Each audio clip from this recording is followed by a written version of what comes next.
If you haven't raised your price in 10 years and inflation is running 2 to 3% per year, you're Right. effectively granting a discount of 2 to 3% per year. And that's compounds, Yeah. similarly to interest when there is interest. It compounds in a similar fashion. So year on year, you're actually getting further and further behind in a sense. What you don't know is costing you commas and zeros. Welcome to the Owner's Profit Playbook. I'm Pat Mancuso. Most entrepreneurs think their biggest challenge is growing revenue, but the real problem is the profit leaks hiding inside their business.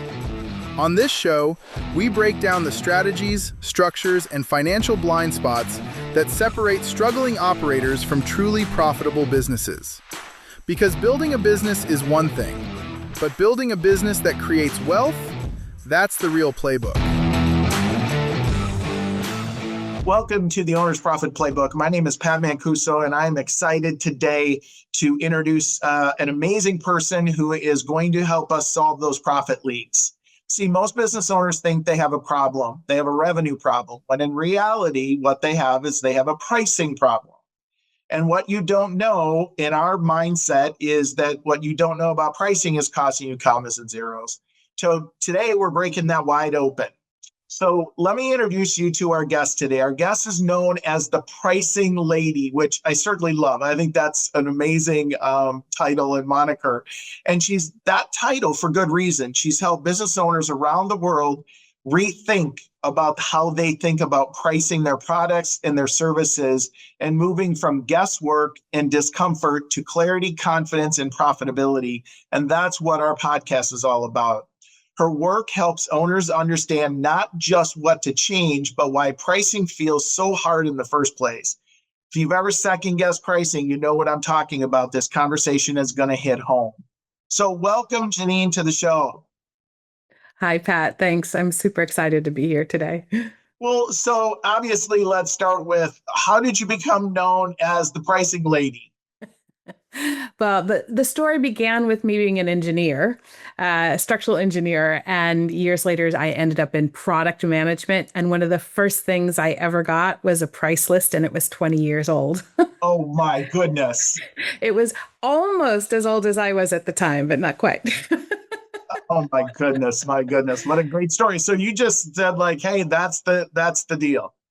Yeah, well, no, for me, that was kind of before I even got into pricing and knew what I was doing. That was like my first adventure with it, with the topic itself.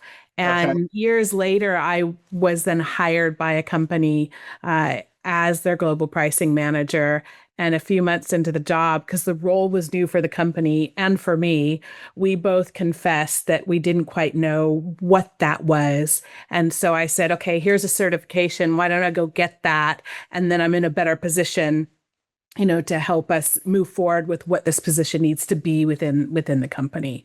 And that was how I got started in it. Yeah. So let me ask you this question. Was there a moment when you realized pricing wasn't just part of the business, that it was the business? So I remember very clearly at one point in my corporate career, a boss said to me, Janene, the world doesn't revolve around pricing. Love it. And while I don't disagree with him, pricing is one of those topics that's either touched by or touches everything in the business. When you think of bigger, larger businesses, especially, there's a lot of different functions involved, and they have different inputs into pricing and different responsibilities or accountabilities to pricing. And when those different, let's say, functions work together well on the pricing topic, that is when pricing is going to be optimized in the company for sure.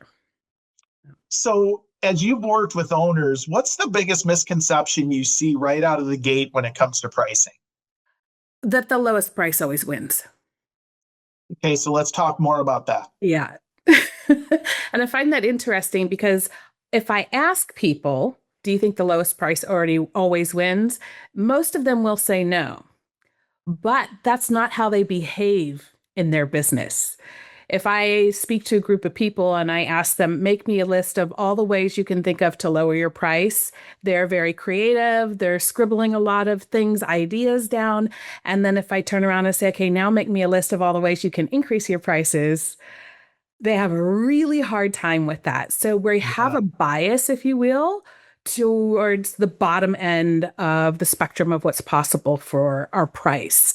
And so this is, this bias kind of like feeds into everything that you're doing behind the Right. decision making. Yeah.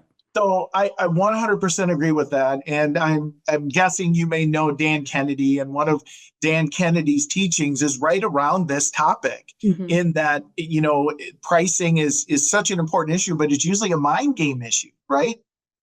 There's a part of it that's mind game for sure. And what most people perceive as having a pricing problem, usually, I'm sure there are exceptions. I've run into them. I know there are, but usually comes down to decisions that were either not made well, postponed or procrastinated, or delegated to someone else. Like, oh, everybody else charges this, so I'll charge that too, or I'll charge a little bit less. That's what I mean by delegated.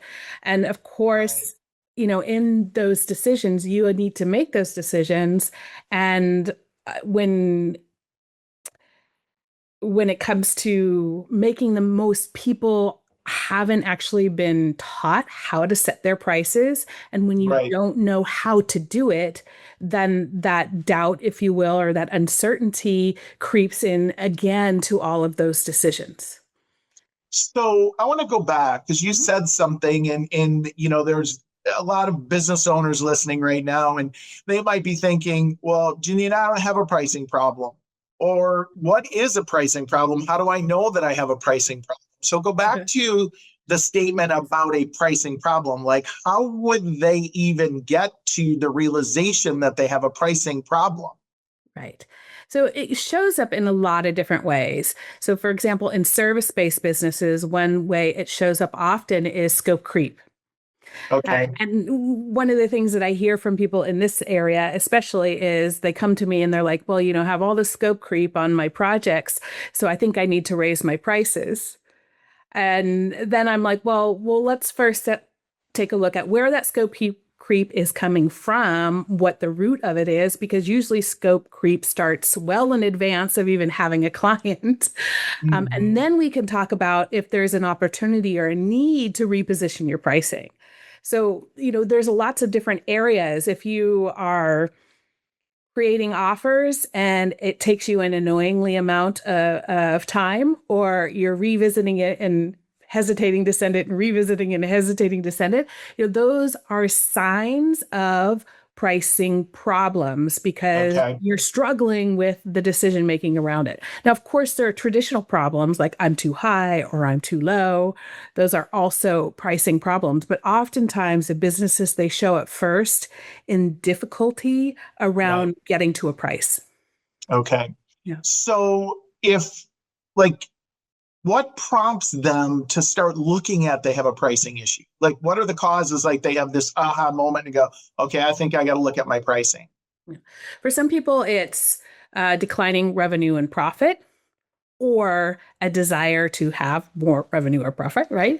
Okay. For some people, it's going to be a shift in the business where pricing needs to be reviewed and or shifted along with the business.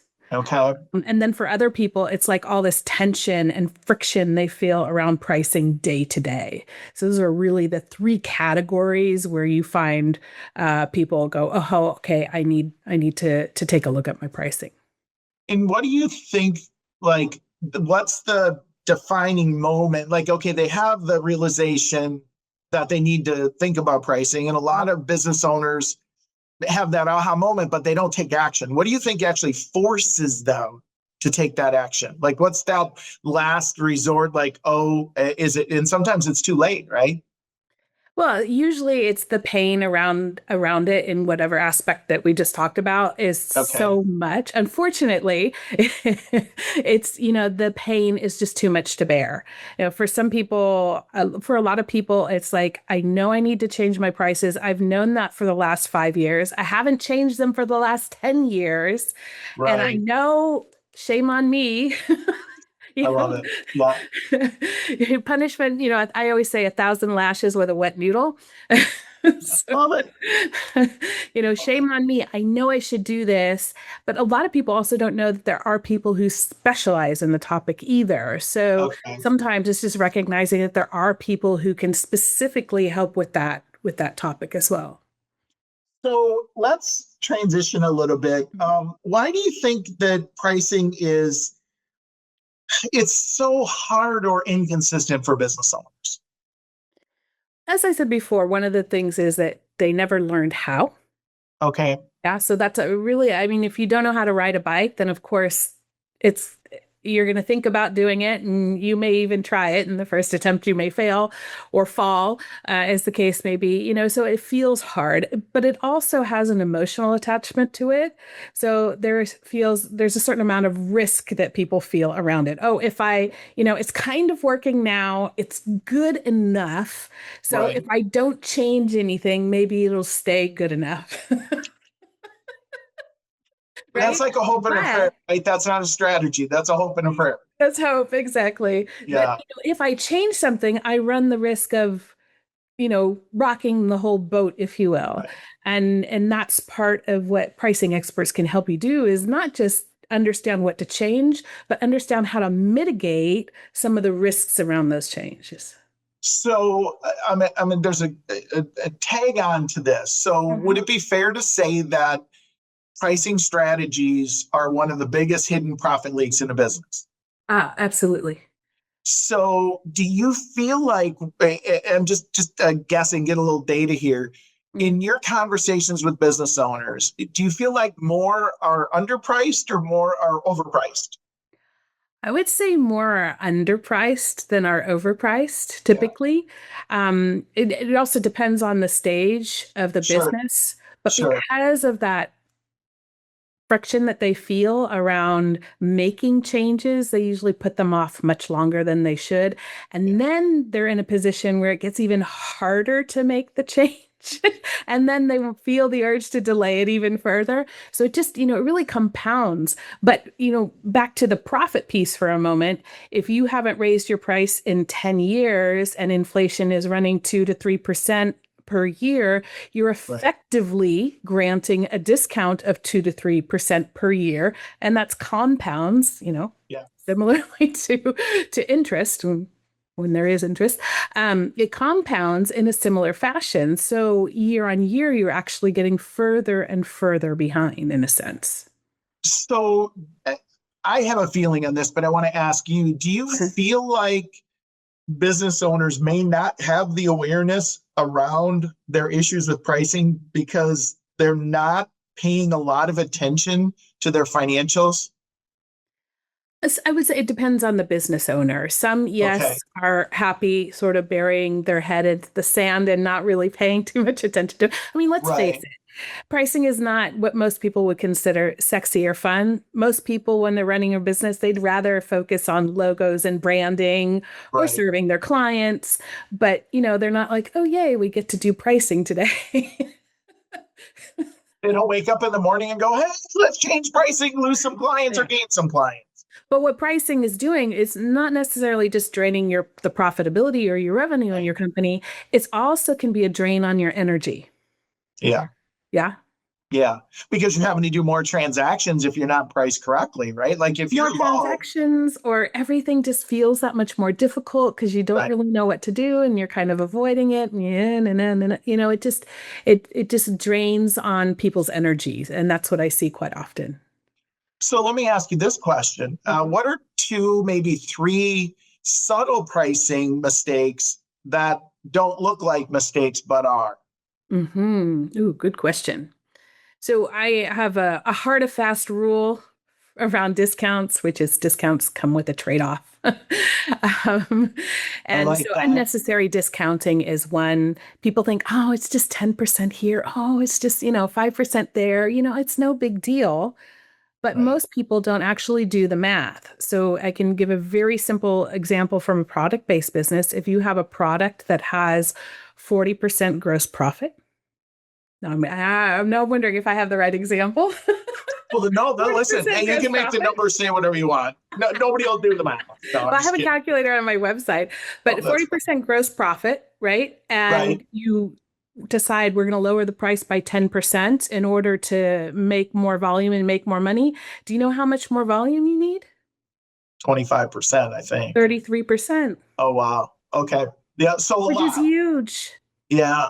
Yeah, Yeah. it's massive. And most people don't realize, and that's just to break even. That's not even to make more profits. Right. And that's assuming that your costs don't go up because you're buying less, or your costs, well, your costs could adjust. Sorry, your costs might go down because you buy more, but still they wouldn't go down enough in order to compensate for that loss in top line revenue from the price discount.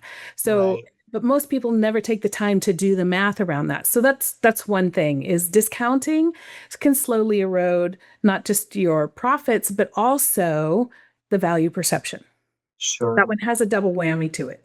So when you look at pricing, and again, my brain didn't do the math exactly, but we look at 10% reduction, but 10% is really not 10%. It might be 25 or 30% of the overall. Yeah. Exactly. And McKinsey that, did a study back in I think 2003 or something that showed the impact of a 1% price change on your average S&P 500 company at the time.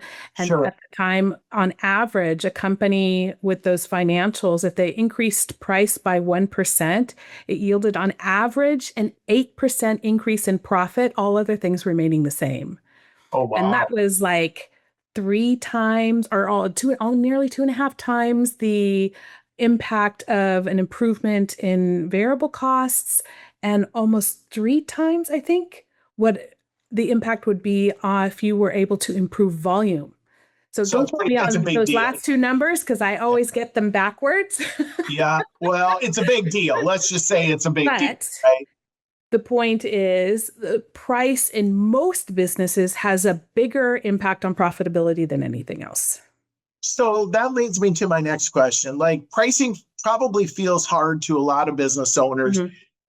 because they don't understand they don't understand numbers, and it's not a negative thing. It's just a lot of business owners are nose to the grindstone. They're doing what they need to do. They're entrepreneurs. They didn't go to finance school. Maybe they didn't get an MBA in finance, but they're thinking about pricing the wrong way. Is the bottom Mhm. line. So let's reframe this. Okay. Give me some examples of how a business owner should change how they look about pricing. Like, you're working with me, I'm a client, I'm a Right. prospect. How do you start changing my mindset to look at numbers differently in Yeah. pricing? So I think one of the biggest things here, and I'm preface this by saying you don't have to be a mathematician or an economist to be able to do pricing well.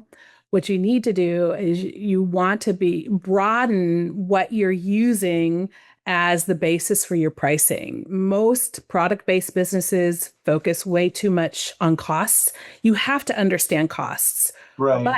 if you're only focused on costs, you're focused on what's the lowest price I can charge, and you have no real benchmark for what you can charge at a maximum. So again, Right. you're anchoring to the bottom. Service-based businesses tend to look at what everybody else is doing and price in the middle Right. or slightly less than average.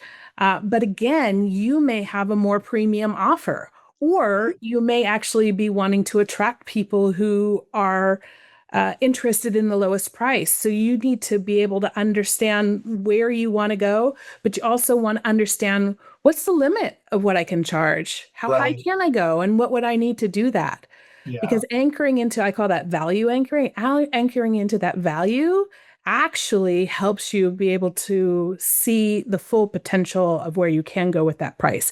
I liken it to having a little secret in your back pocket that, maybe nobody else knows, but I know. And it kind of puts a spring in your step, if you will, when it Right. when it comes to having pricing conversations. So what I'm hearing is pricing isn't about guessing. It's about understanding. And when that's missing, everything feels uncertain, is what you're really saying. Yeah, yeah. Yeah. Let me put it this way. I call it the one-legged table theory, although I've had a couple of cases where I was standing at a one-legged table. Oh, funny. when I used it. But anyways, if you only base your pricing on the competition and somebody challenges you on what your price is, Right. and might say, "Oh, so how'd you come up with that?" You say, "Well, that's what everybody else charges." Oh, Is that yeah, exactly. Is that a very good argument? No, yeah. no, no, nine. Yeah. Sorry, It's like joking. a, No, no, no, a no. race to the bottom, right? Like that's what everybody else Right. charges. Yeah. So, but if you can say, well, the value of what we deliver is X, Y, and Z, and therefore that's why it's priced here. That's a much cleaner place. I also don't like the phrase, I need bigger. People always tell me, Janine, I need better arguments. It's like, no, you don't need to argue with your clients. Yeah. What you need is to lead the conversation from a position of value. Yeah. Well, and I don't want to go too far off the pricing conversation, but would you agree that there's a number of things that come into pricing, right? And so what's your referral base? How many clients do you do business with as a percent of your overall business? I just think there's way more to it. Um, so let me ask you this. I want to shift gears a little bit and say, so there's a business owners out there listening to this conversation, and they're, probably having some uncomfortableness about their pricing, wherever they are. Where do they start? Like, where do you start them? So I would start at understanding, how have I arrived at the prices that I have today?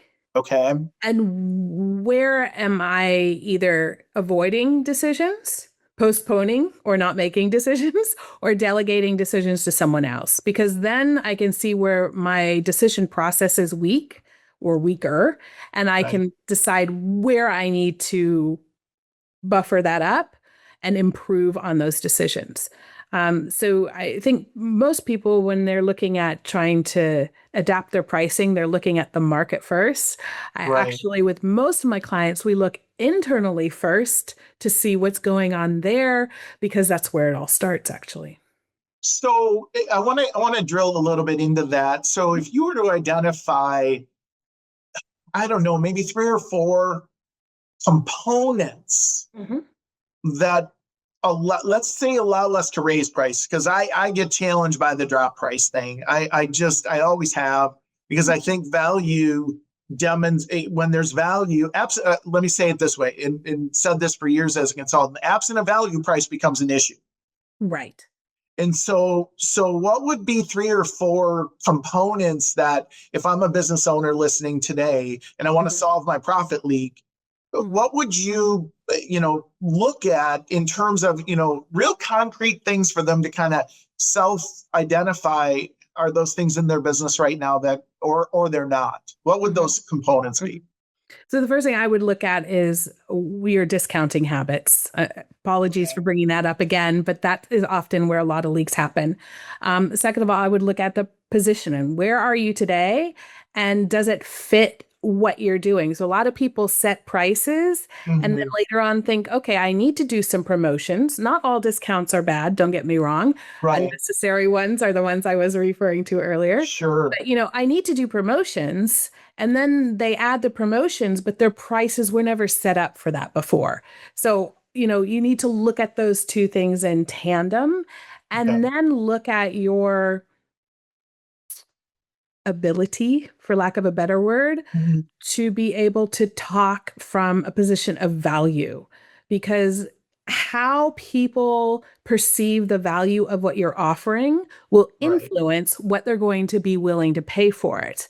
And Right. if you're talking, let's say I work with a lot of coaches over the years, and they talk about what I call modalities.